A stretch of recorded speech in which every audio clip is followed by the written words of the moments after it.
Chapter 2. On the Prairie. Laura Ingalls sat on the doorstep, looking out across the endless prairie. Even though the morning sun was still low in the eastern sky, she could feel its warmth on her face. At any moment, she expected her mother to call her to put on her sunbonnet so that her skin did not burn in the baking sun. But somehow, her mother seemed strangely preoccupied this morning. "Now, you just sit there on that rocking chair and don't mind a thing," Laura heard Pa say to her mother. She peered inside the log cabin. The milk from the cow was sitting unchurned in the bucket beside the table, and the bowls from breakfast had not yet been put back up high on the shelf. That was odd. Laura's mother usually took care of such things straight away. Something was definitely different about this August morning. "How about we go explore an Indian camp, girls?" Pa asked. "Could we, Pa? All four of us?" Laura heard her older sister Mary ask, and then she caught a look of amusement pass between her parents. "Just the three of us today, girls. Mrs. Scott is coming over to visit with your mother, and I thought you'd like an adventure," Pa said. Yes, I would," 3.5-year-old Laura exclaimed. Even at this young age, she wanted to see what lay beyond the circle of prairie that enveloped the family and their log cabin. "Can Jack come too? He loves chasing jackrabbits and squirrels." "How about it, Caroline?" Pa asked Laura's mother. "If I take Jack, I'll leave you with the rifle, and Mrs. Scott should be carrying one too." "That's fine. You all run along and have a good time," Laura's mother said as she placed straw sunbonnets on the girls' heads and tied them firmly under their chins. Soon the two girls waved goodbye to their mother and walked out onto the prairie. Apart from an old Osage Indian trail, there were no roads or tracks on the land.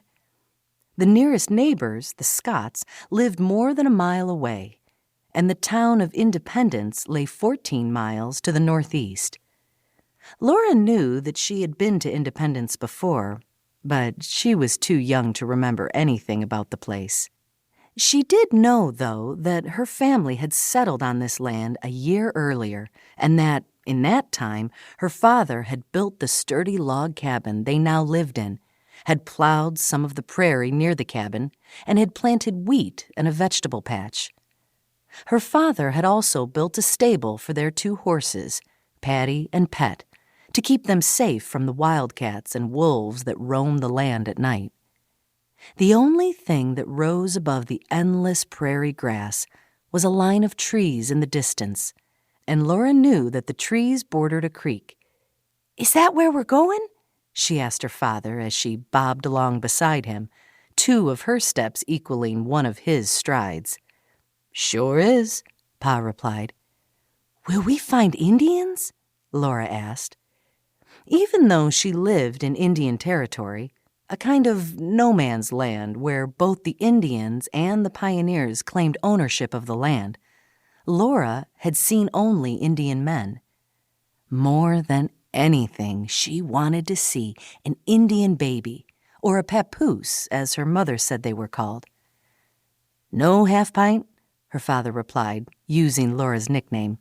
"It's midsummer, and the Indians have taken their ponies and gone west into the high prairie, hunting for buffalo.